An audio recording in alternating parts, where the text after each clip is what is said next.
Hi, folks. Welcome to week number 5 and 6 of Interpersonal Communications Online at Hennepin Technical College for the summer of 2019. I am combining week 5 and 6 reminders and tips into this one video simply because we're just doing 2 discussion postings and getting ready for our final week, which includes your capstone project, your intercultural film analysis. So I will do a final video sometime during this week number 6 that goes through how to do the final film analysis assignment. So the purpose of this video is to get you set and ready to go for week number 5 and week number 6. So let's start up here with week number 5, which is July 1st through July 7th. Happy 4th of July. Our 4th of July holiday falls right in the middle of that week. So I really encourage you again, I know I sound like a broken record, but do work ahead.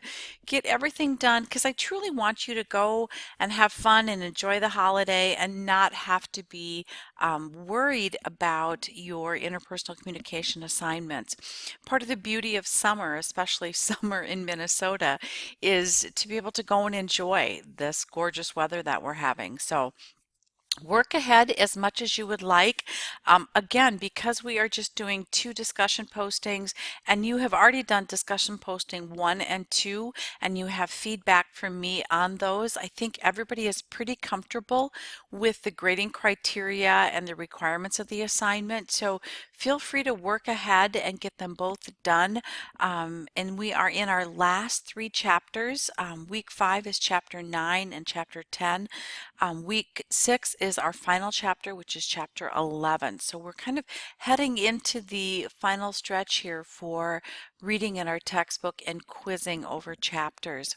I do want to point out though, chapter 9 is an excellent chapter in that it goes through conflict. And when I'm teaching this course in a lecture format, I start this section out and I say the word conflict and I ask my students, when you hear the word conflict, what do you think of? Let's do free word association here.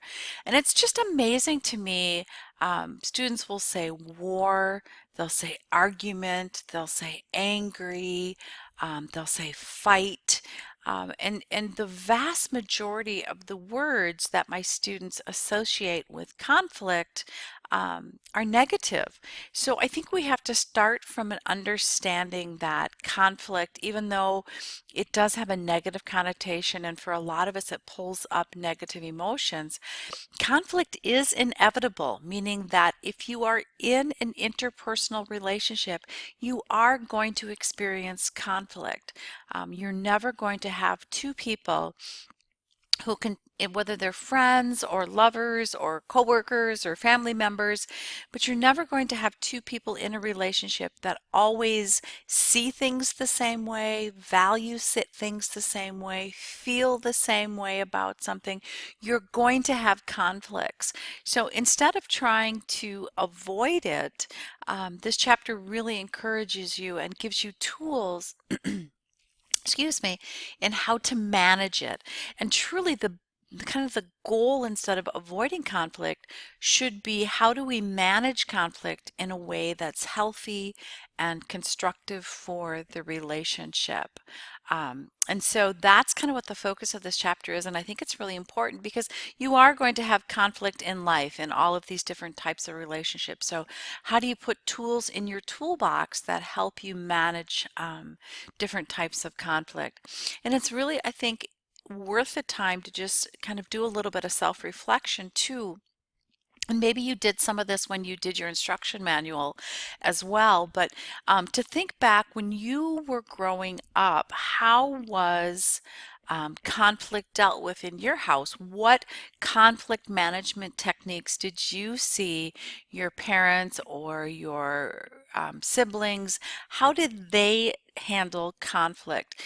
So for me personally, I am the youngest of 3. My mom was a single mom from the time that I was born. So she was raising three babies under three by herself. And so a lot of the cues that I have two older brothers, I'm the only girl. And so a lot of the cues that I learned for conflict, first of all, my mother was, when my mom got mad and she was angry with us, my mother yelled. And so she never said, in a quiet voice, hey, we have an issue here. Let's talk this through. I need to understand where you're coming from. She yelled at us. So one of the things, and I think I said this in my video last week, one of the things that I know about myself now is that when I get in conflict situations and my emotions are hot, I do the opposite. I get very quiet. I get very soft. I get very slow in my speech. And that's because when my mother yelled, that for me was very negative. It scared me as a young child. And so I did the opposite. So the other thing is growing up with two older brothers, the way that we dealt, just the siblings, the way that we dealt with conflict was to wrestle.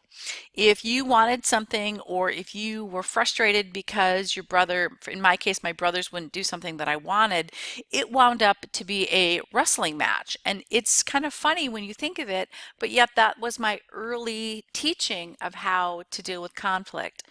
When I got a little bit older, and I would have girlfriends over and we would play Barbies. I was a big Barbie player when I was maybe, 7, 8, 9, 10. And I would have my girlfriends over and we'd be playing Barbies. And we would fight over our Barbies. And I don't know why. I look back at this now and it just makes me ponder. But we had all these Barbies and we had one Ken. And all of us wanted to play with the Ken in our house, right? Because we all made our own little houses and everything, and we would fight over Ken. Why we didn't have more Ken dolls, I don't know, but my mother would hear us fighting and she would come into the room and she would say, if you girls can't get along, then, and when I was growing up, they called me Mickey or Shelly. She'd say, Shelly, your friends are going to have to go home. So the message that I got at that age was conflict is to be avoided. And if you're going to have conflict, by gosh sakes, make sure it's quiet so my mom doesn't hear. So kind of an interesting message then to avoid, or that conflict was negative, or at least it had a negative result, because if I engaged in conflict with my friends about who got the Ken doll, then my friends had to go home. So the message from my mom was avoid conflict, and if you can't avoid it, then there's going to be negative consequences to it. So just kind of interesting to think about how you were raised with conflict, how conflict was dealt with in your family, because a lot of that carries forth into adulthood.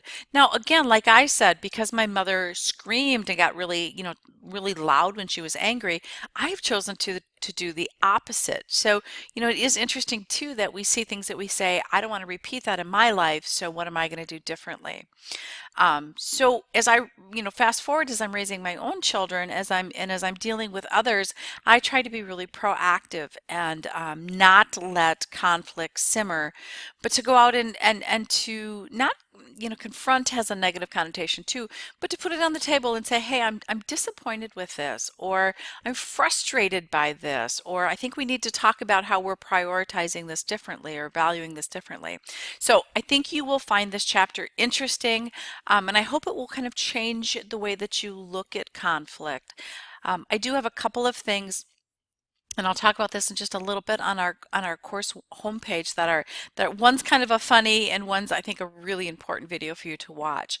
So chapter 9, conflict. Chapter 10 is all about close relationships.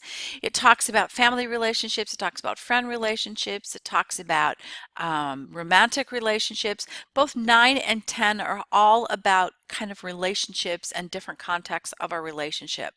So we're doing discussion posting 3 and 2 responses to classmates. Quiz 9 and 10 are all due Sunday, July 7th. Week number 6 only has one chapter, chapter 11, another discussion posting, your final discussion posting, 2 responses to classmates, and then quiz number 11. And then if we're just fast forwarding, we see that past that, we just have our final week here, which is July 15th through the 21st. And again, I'll do a final video that will go through the film analysis assignment. This is considered your final exam or your capstone project. We don't have a final exam that goes through our quizzes. And then there is an extra credit course survey that is due. And so our final due dates for our class is July 21st. Everything you need for the intercultural film analysis, the grading rubric, a sample section, a checklist, even a planning sheet is all posted on our course D2L website under course materials and content. So if you want to work ahead on that, that is perfectly fine as well. And remember, I'm happy with your discussion postings, your final paper, as long as you email me your writing before noon on Friday before it's due. I'm happy to take a look at it, give you feedback, make sure that you're meeting all the grading criteria. Happy to do that for you folks. I'm going to change our screen over here to the discussion posting grading rubric and descriptions. So we are working on chapter 3, which is, it says it's related to chapter 7. Don't worry about that. We are doing it during this week, so don't worry that it seems to be going back a little bit if you look at where we're at, it is actually going back to the chapter that was assigned the week before. That's okay. It's emotions feed right into conflict, so it's a good discussion posting to be doing this week. Oops, sorry about that. Let me get my right little document here.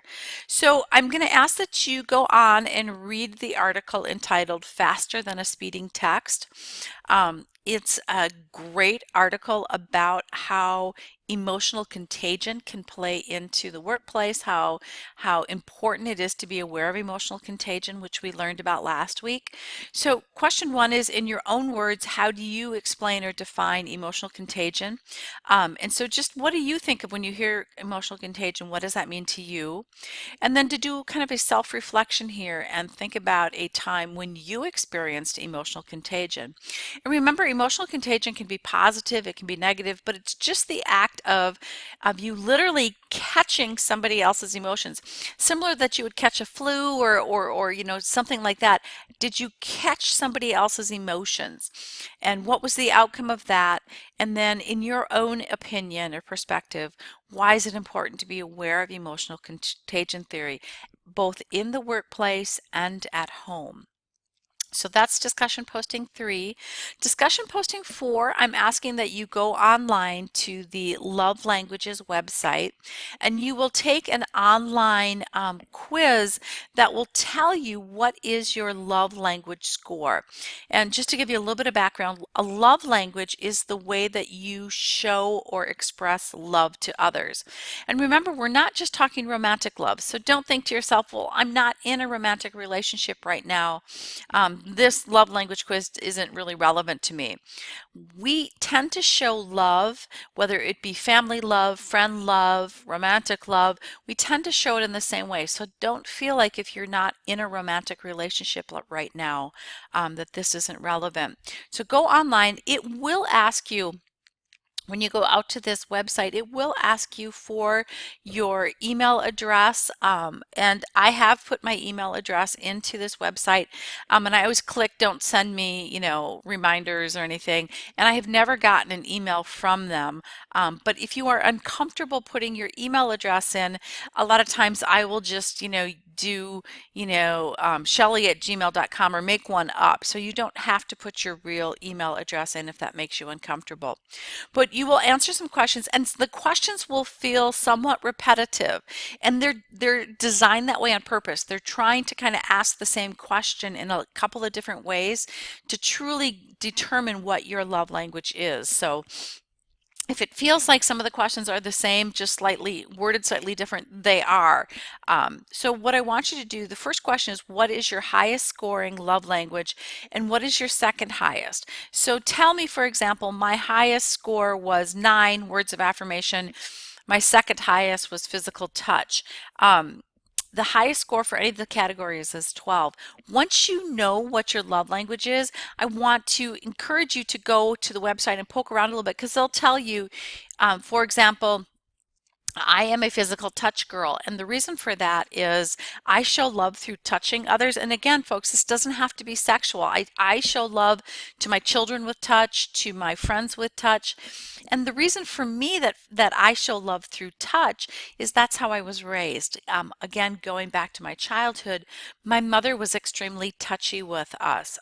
She, every night would lay with me and rub my back as I fell asleep. She hugged me a lot. She held my hand a lot. So I know for myself, I'm a very physical touch person. So it's really interesting. Now, kind of in contrast, my husband is not a physical touch person. And when we first got together and first started dating, because I would touch him, he was like, oh, hey, is this sexual touch or is this, are you flirting or are you coming on to me? And I wasn't. That's just me. My husband is a acts of service is his highest love language. And what that means, and you can read more on the website, but he does things for others to show his love. So when we were first married, for example, he would take my car and he would get it detailed, or he would detail my car, and he'd come home and go, hey, look, I vacuumed your car and I cleaned it all out. And he was super excited to have done that for me. And I'd be like, oh, cool. Thanks. It was nice, but it's not my love language, so I didn't understand that he was trying to speak love to me through those acts of service. So once I kind of figured that out, one of the things I learned from my husband is that he loved, if he came home, he worked later than I did when we were first married. If I had dinner waiting for him, that just made him so happy because in his mind, I was speaking love to him by making dinner. And it didn't matter what it was. I mean, I could literally have hot dogs and he would be like, "Oh, this is so great. You have dinner for me. Oh, I just love this." It did. So it wasn't even the fact of what I made. It was just the fact that I had gone to the effort to make dinner for him. So I think you'll find this really interesting. So tell me what your top two scores are, and then do you agree? Like anything that you do online, no quiz is going to be perfect. It's not meant to be, don't take this as absolute gospel because sometimes it doesn't matter. Some people go, I'm really not a physical touch person. I'm much more of a words of affirmation. And that's okay. I'm just asking, do you agree? Do you think that's kind of on track for you? And then three, again, is that real reflection from your own perspective. How can being aware of your own love language improve your communication? Um, the Love Languages book is something that I give very often as an engagement gift. I give it very often as a wedding gift because I just think it's so important for couples to understand and be able to interpret their partner's love language and your family too. My children speak very different love languages. My daughter is very much a physical touch. She's like me. My son is very much a words of affirmation, which is my second love language.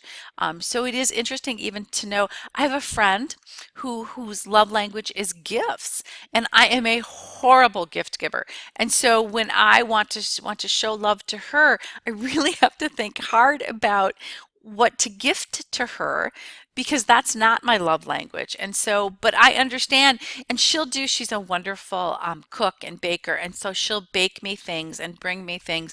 And that's her love language. She is showing me as a friend that she loves me. And so I have to really work hard, just like if she was speaking Spanish, I would have to work hard to understand when she spoke Spanish to me because it's not my love language. Again, just a quick reminder, folks, discussion postings, each discussion posting is 15 points. 10 points for your response to these questions, right? So how did you respond to the three questions for each of them? And in that response, you need to make sure that you apply and cite at least 4 text concepts, and you need to cite them with page numbers and definitions. And when I say apply, I want you to explain how and why you think those text concepts relate to your responses.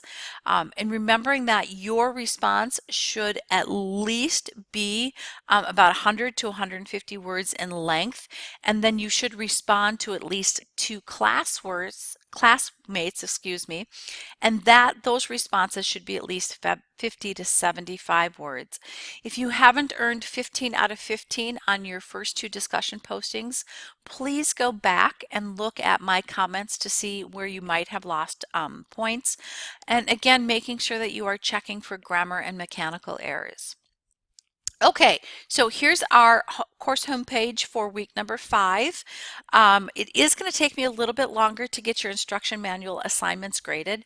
I normally try to have assignments graded within 7 days. It will probably be a little longer just because of the holiday right in the middle of the week. But be patient. I promise to get to those as soon as I can. Here's a little information about chapter 9 and 10. This is just an adorable video. It's about 3 little toddlers who are arguing about whether or not it's raining or it's sprinkling, and it's hilarious because it's the way toddlers engage in conflict, and so I think you'll find it interesting. This is, I have to tell you, one of my most favorite TED Talks. It is a TED Talk by Robert Waldinger, who is the study director of they think it's the longest study on adult development on what makes people happy. It's a 12-minute video. I think it's one of the most important videos that you will ever watch. It's so relevant to our course and how important it is to have strong, healthy, nurturing relationships. It affects your longevity, it affects your health, it affects your happiness. I just think it's a fantastic TED Talk to check out. Again, just reminders of what is due. Chapter 9 and 10 is due this week. Discussion posting number 3, and then quizzes over 9 and 10 are also due this week. So hang in there, folks. Again, if you do want to work ahead a little bit, go under content, and as you click on content, you will see under grading assignments that all of the stuff or all the materials for your film analysis paper is here if you want to work ahead. Here's the assignment description and the grading rubric. Here's just a planning template just to help you get started doing the planning only section. Here's a checklist, and then here's a sample, just a sample section to get you started. So there we are, folks. We are in the home stretch with week number 5 and 6. Look for my final video sometime probably earlier in this week, maybe the 16th, 17th, to get you up and running with your final capstone project. Okay, folks, take care. Have a happy, fun, and safe 4th of July.